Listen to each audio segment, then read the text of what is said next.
Muito bem, meus irmãos, a paz esteja com todos, né? Amém. Evangelho segundo escreveu João, capítulo de número 16, versículo 33. É um texto bem conhecido de todos, mas de grande valia.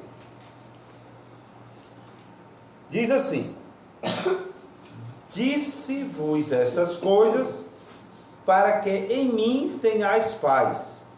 No mundo tereis aflições, mas tende bom ânimo, eu venci o mundo. Bom, nesta noite, graças a Deus, estamos aqui, mais uma reunião na mesa, né? Interessante. Eu tenho feito a propaganda desta mesa, e que as pessoas que começam a entender o real significado da mesa, as suas vidas são transformadas. Porque o nosso Mestre Jesus Cristo, ele passou 3 anos aqui na terra, o seu ministério, e no último dia ele reuniu os seus discípulos e explicou o que ia acontecer com ele na mesa. Mas mesmo assim seus discípulos não compreenderam. Ele passou todo o seu ministério dizendo o que ia acontecer com ele, e quando aconteceu, os discípulos não entenderam. Ficaram atônitos e desesperados.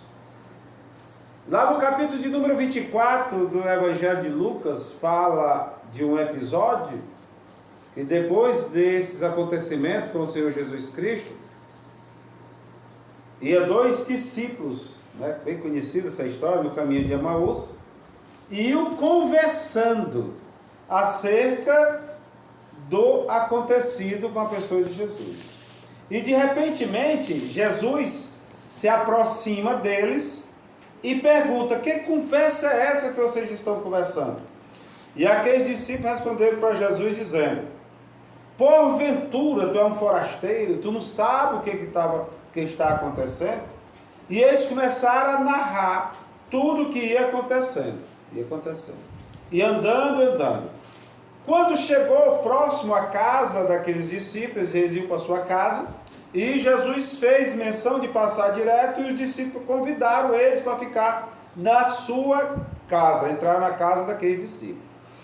Quando eles sentaram à mesa, e o Senhor deu graça, ao partir do pão, ele se revelou. Ele mostrou para ele e disse: honécio e tardio de corações. Tá? Veja bem, aonde foi que Jesus deu-se a conhecer? Na mesa. Glória a Deus. Na mesa. Glória a Deus. Então esse momento, meus irmãos, é um momento maravilhoso para as famílias. Nós estamos vivendo um momento em que as famílias têm que se despertar para isso e buscar a verdadeira paz. Muitos têm se investido para gerar paz na vida dos humanos dessa geração. Nunca se gastou tanto para trazer paz, trazer alegria. Nunca se gastou tanto com entretenimento, mas não chegou a essa paz. Por quê? A verdadeira paz, irmãos, nós só encontramos na pessoa de Jesus. Ele disse isso aqui, no texto do qual acabei de ler. Ele disse essas coisas para que em mim tenham paz. Aí eu pergunto: como adquirir essa paz em Jesus? Como adquirir? Existe um processo. Existe um processo.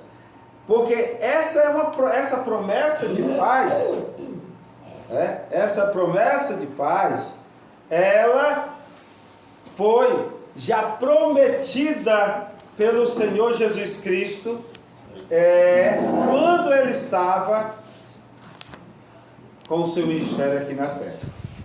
Tá? Glória a Deus. Então vejam bem, meus irmãos.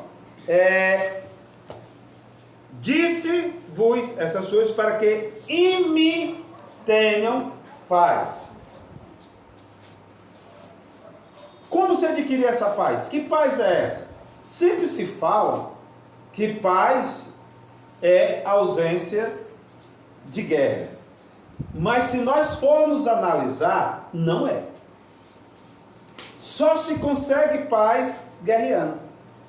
Ninguém consegue paz se não for através de uma batalha. A Bíblia Sagrada fala de exemplos de discípulos de Jesus antes deles usufruírem essa paz que tinha em Jesus, que eles adquiriram. Por exemplo, quando o barco estava à deriva, todos nós sabemos a história que é narrada pelos biógrafos de Jesus, que os discípulos ficaram desesperados. Foi ou não foi? E Jesus estava fazendo o quê? Dormindo. Por quê? Porque ele é o príncipe da paz. Aí quando os discípulos foram acordar Jesus, Jesus disse: homens de pequena fé, até quando eu vou estar com vocês? Veja bem, que coisa interessante. Só que aqueles mesmos discípulos, depois que eles conheceram a essência da paz, algo fenomenal aconteceu na vida daqueles homens e pode acontecer hoje nas nossas vidas. Basta nós seguirmos o mesmo curso que os discípulos seguiram. Por exemplo, no capítulo 12 de Atos dos Apóstolos, narra-se uma história interessante, um episódio que aconteceu com o apóstolo Pedro.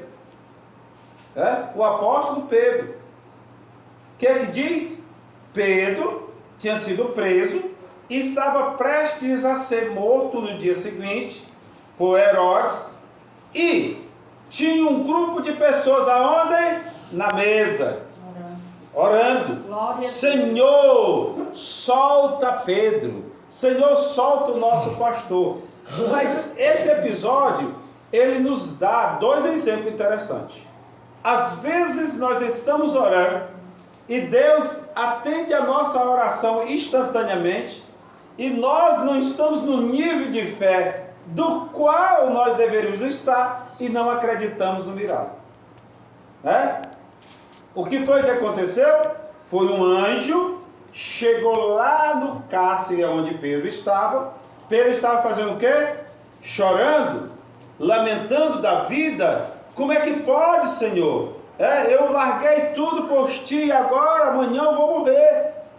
Não, a Bíblia diz que ele estava dormindo. Aí eu pergunto para os irmãos, como é que você consegue dormir se não aprender a gerenciar as suas emoções? Quando nós aprendemos a gerenciar as nossas emoções, faz igual aquela ilustração que a Laís fez aqui uma vez: nada me abala. Nada me abala. Não existe nada que possa abalar alguém que gerencia as suas emoções. Irmãos, e como é que eu consigo gerenciar as minhas emoções? Muito bem. Veja bem, mas antes de eu dizer, eu vou falar aquilo que eu estava falando com relação à oração. O que foi que aconteceu? O anjo soltou Pedro? Foi. Pedro já sabia onde era a reunião da mesa, foi bater naquele local. Quando chegou lá, bateu na porta, Aí estava lá uma jovenzinha, abriu a porta, quando olhou, bateu a porta na cara de Pedro e voltou as carreiras, dizendo para o pessoal: pessoal, vocês não acreditam quem está ali fora? Pedro. E os irmãos estavam orando: Senhor, solta o nosso pastor, tem misericórdia. É o nosso líder, Senhor. Aleluia. O pessoal continua orando. Aí eu disse: menino, é o anjo dele. Vocês não estão entendendo?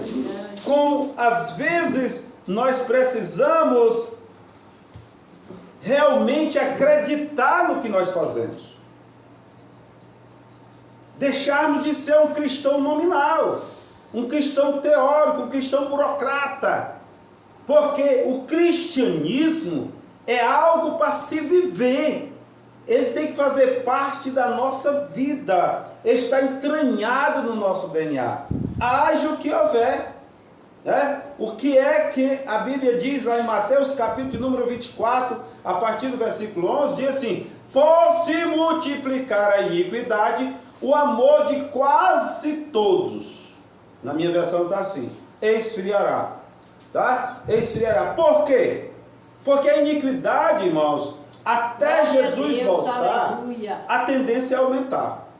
E quem prega um evangelho açucarado, dizer, muitas vezes eu já ouvi o pregador na euforia da sua pregação, ele diz, venham aceitar Jesus que a sua vida vai mudar para melhor. Ele está mentindo, não vai mudar para melhor, vai mudar para pior. Que é isso, irmão? Que heresia é essa que você está dizendo? Ora, o próprio Cristo foi que disse, eu não vim trazer paz. Até parece uma contradição do que eu estou falando, né? Mas sim espada. Numa casa de 5 é 2 contra 3 e 3 contra 2. Tá? Então eu estou falando com relação ao cristianismo. Você acreditar no cristianismo. Tá? Então, paz não é ausência de guerra. Então a paz da qual eu estou falando nessa noite não é ausência de guerra. Então vejam bem, meus queridos. Estava lá o pessoal orando, né? Orando, até que Pedro bateu de novo, até que eles vieram acreditar. Então acredite naquilo que você aceitou. O cristianismo é uma realidade. Jesus realmente veio, ministrou aqui na terra, foi assunto aos céus, prometeu que voltaria e vai voltar. Quando ele disse nessa expressão, disse essas coisas, que coisas são essas? Lá no capítulo 14 do Evangelho de João, vocês vão ver, que diz o seguinte, que foi que Jesus disse para os seus discípulos? Não se turbe os vossos corações. Credes em Deus, credes também em mim. Na casa de meu pai há muitas moradas, se não fosse assim eu não tinha dito para vocês. Eu vou preparar lugar, para que aonde eu estiver, estejais vós também. Tá? Vejam bem, os discípulos estavam atemorizados, estavam tristes, estavam desesperados. Como é que pode investir tudo neste homem e agora ele vai embora, vai deixar nós, não ficar órfão. Está entendendo? Então veja o que foi que ele disse. Um dos discípulos chegou para Jesus e disse, Senhor, nós não sabemos esse caminho que tu está falando, mostra-me. Aí foi que ele disse, eu sou o caminho, a verdade e a vida, e ninguém, olha a expressão que ela está a expressão finita, ninguém vem a Deus a não ser por Jesus. Por isso que ele disse, digo essas coisas para que em mim tenham paz. Mas ele disse, ficou nisso, ele disse, não, no mundo vocês vão ter muitas aflições, mas eu venci o mundo. Aí a pergunta é, e o que é que eu faço para receber esta paz? Para conquistar essa paz? Porque o mesmo Cristo, ele disse que deixo-vos a minha paz, não dou como o mundo a dá. Ou seja, qual é a paz do mundo? A paz do mundo é aquela paz superficial, é ou não é?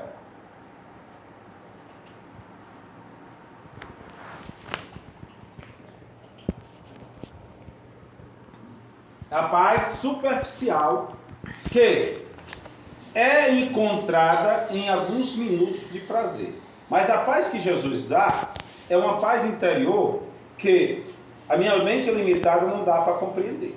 A mente de vocês não dá para compreender essa paz. Porque é algo totalmente longe da racionalidade humana. Agora, o que eu faço para encontrar essa paz? Essa paz eu tenho, primeiro passo, se você for analisar, lá no capítulo de Salmo de número 37, no verso 5, o que está escrito? Um versículo bem conhecido. Entrega teu caminho ao Senhor, confia nele e o mais ele fará. Aí você começa a meditar, entregar o caminho. O que o salmista está querendo dizer com isso? É a mesma coisa que o apóstolo Paulo, no capítulo 12 de Romanos, ele diz que nós não devemos nos conformar com esse mundo, mas renovarmos, o nosso entendimento. Porque na proporção em que eu tenho essa renovação do meu entendimento, o que é que acontece? Eu aprendo, eu descubro, eu começo a entender qual é a perfeita, agradável vontade de Deus. Entendeu aí? Como é o caminho para encontrar a paz? Entregar o caminho. Se eu entregar o caminho, a minha vida, toda ela, não é apenas uma parte, tá? Não é apenas uma parte. É toda a minha vida sentimental, a minha vida social, minha vida espiritual, ou seja, todo o meu ser agora é direcionado por Jesus. Por quê? Porque eu não quero adquirir a paz, eu só adquiro essa paz se não for nele. Tá? Então, se eu só adquiro essa paz em Jesus, é claro e evidente, irmãos, que o meu caminho tem que ser direcionado por ele. Agora, analisar isso dentro de uma racionalidade humana é difícil. E principalmente na geração da qual nós vivemos hoje, que é uma geração apelativa e assediosa. É muito assédio que nós temos. Muito, mas muito. É a geração mais assediada de toda a história da humanidade. O investimento é alto, irmãos. O investimento é alto. Então hoje, e paradoxal, o cristianismo, esse sistema, leva a gente a uma loucura. Por quê? Para que você possa ter um caminho entregue nas mãos de Jesus, primeira coisa, você tem que ter uma vida simples. E hoje, nessa geração do modernismo, a geração da tecnologia, você ter uma vida simples é algo totalmente fora dos padrões. Você está fora da bolha. Você está entendendo? Então, ter uma vida simples é uma coisa até irracional para muitos. É por isso que até hoje, dentro da própria igreja, quando acontece algo na vida de uma pessoa simples, causa espanto. As pessoas se espantam. Aconteceu isso mesmo? Será? Será? As pessoas ficam pasmas. Meu Deus! Então veja, a vida simplista que o nosso mestre nos ensinou no seu ministério, ele está com a mesma valia da época que ele estava aqui. Tem a mesma validade. A mesma validade. O que acontece é que nós somos tomados pelo assédio dessa geração e às vezes ficamos, usar aqui um termo cearense, acabrunhados, envergonhados. Temos vergonha, temos vergonha de se portar simplesmente como um cristão, falar como um cristão, se vestir como um cristão, se relacionar como um cristão. Glória a Deus. As pessoas vão dizer, você é retrógrado. Mas eu quero gozar da paz que só consegue em Jesus Cristo. Então eu tenho que entregar o meu caminho a Ele. Fica só nisso? Não. Todos nós somos formados no temperamento. Diz Freud que nós, os humanos, eles têm temperamento. Já nasce com temperamento e eu tenho provado isso. Tem alguns pastores que não concordam com essa teoria. Eu concordo porque eu venho estudando há muitos anos. Meus filhos foram primeiro meus irmãos foram cobaia, mas assim foi cobaia há muitos anos, Depois meus filhos foram cobaia e agora meus netos são meus cobaias.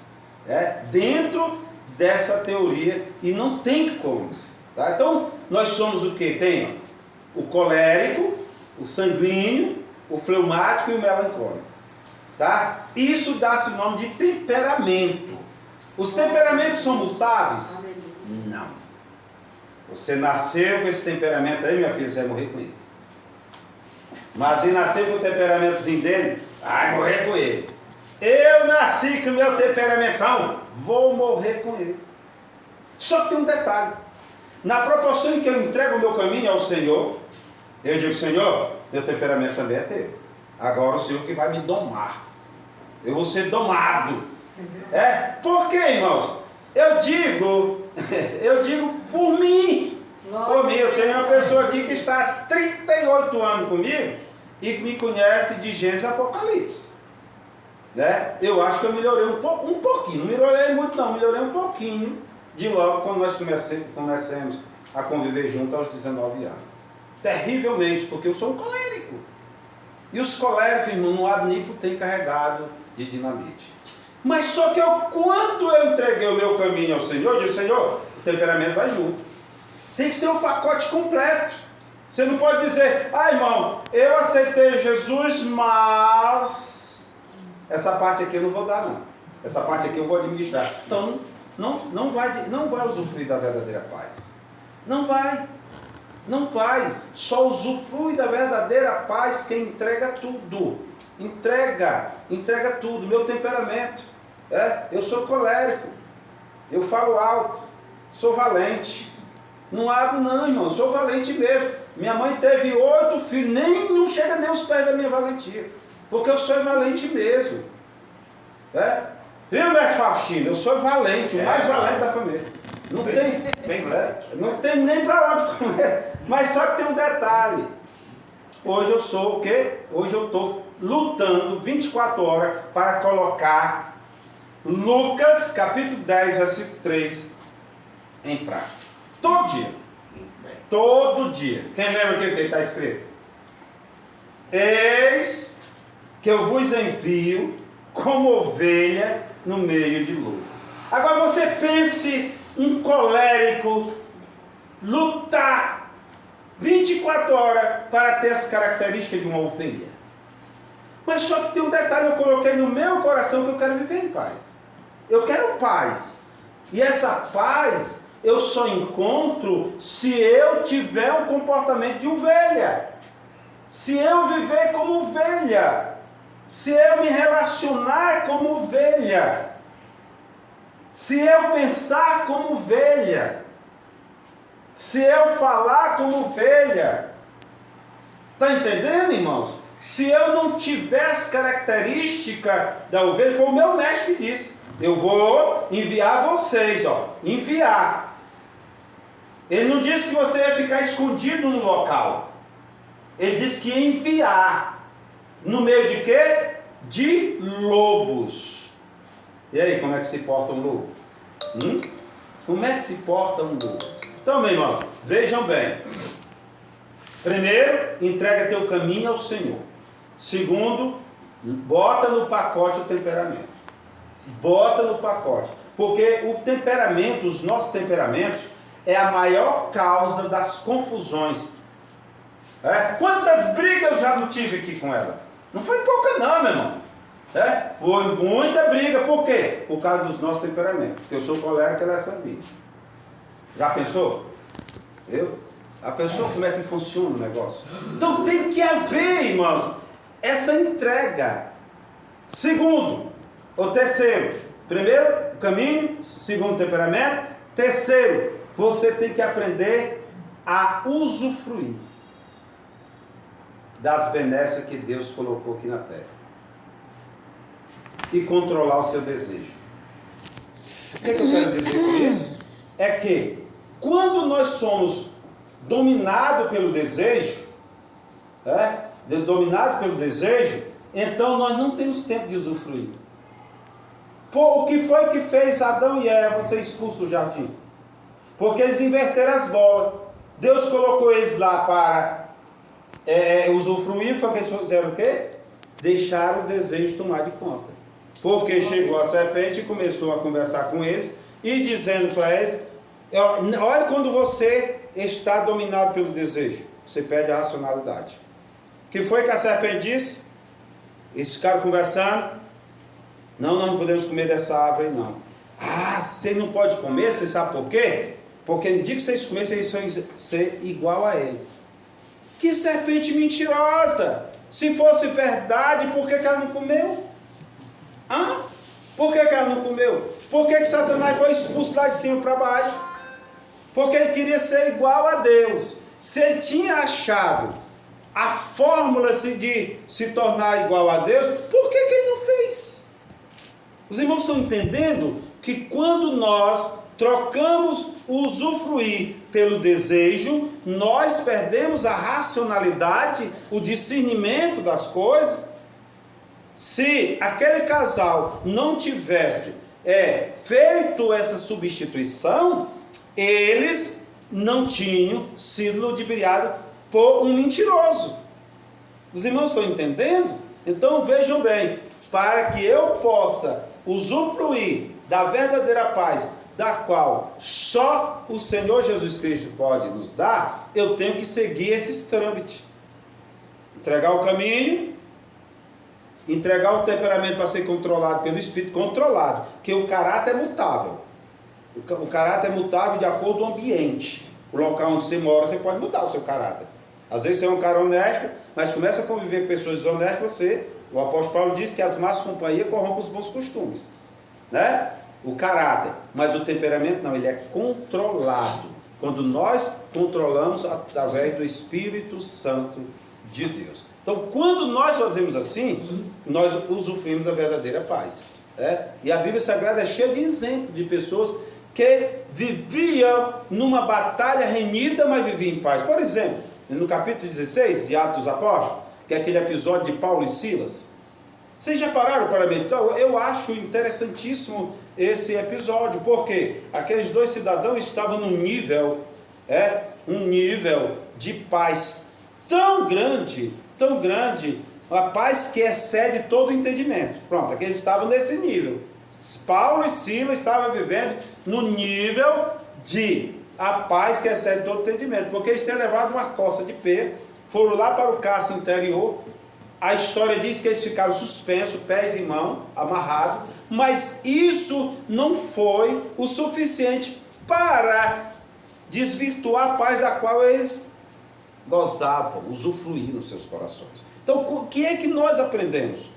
Nós estamos vivendo num mundo conflituoso, num mundo totalmente desvirtuado de Deus, mas nós podemos viver em paz. Podemos sim deitar e dormir em paz, assim como o salmista diz, né? Está no Salmo 4, em paz me deitarei, em paz me levantarei, porque só tu, Senhor, me faz, olha, só tu, Senhor, me faz repousar, dormir em segurança. Está entendendo? Não, meus santos. Glória a Deus. Está vendo? Não é tão difícil, né? Sim, a irmã Bené está falando que os dois camaradas aqui, que estavam num nível de paz muito elevado, estavam orando e cantando. Você já parou para meditar? Você cheio de hematomas? Você cheio de hematomas, ter ânimo. Às vezes, uma pequena contrariedade, a gente deixa de ir para a igreja. Quanto mais levar uma coça de pé. Então veja que nós temos, irmãos, que lutar para alcançar esse nível de adoração, esse nível de relacionamento com Deus.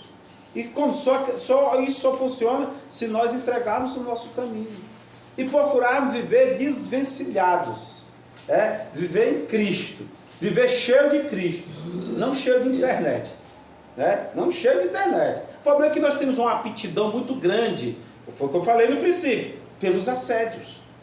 Eu sou assediado também, todos nós que estamos aqui somos assediados em todas as áreas das nossas vidas. Agora a gente tem que ter o quê? Disciplina e domínio próprio. É o que faz parte do fruto do Espírito Santo. Hoje eu estava meditando e vendo que quando você consegue o domínio próprio, os demais é uma sequência. Os demais que faz parte deste bolo do fruto do Espírito, quando você tem o domínio próprio, pode olhar que você é longânimo, você é benigno, você ama, você é misericordioso. Está vendo que é uma sequência? Então veja bem, Jesus disse essas coisas para que nele tenhamos paz. Então não esqueça, paz não é ausência de guerra, é muita batalha para você viver em paz. A primeira guerra é com você mesmo, que é que Paulo fala em Gálatas, no capítulo de número 5, ele diz que há um conflito no nosso interior. Então, quem você alimenta mais é o vencedor. Entendeu? É um conflito da nossa carne com o nosso espírito. Então, quem você alimenta mais? Então, a escolha é sua. Quer viver em paz? Então, alimente o seu espírito. Quer viver essa vidinha? Alimente a sua carne. A escolha é sua. Amém? Glória a Deus. Glória a Deus. Deus abençoe. Amém. Rapaz, me perdoe. Eu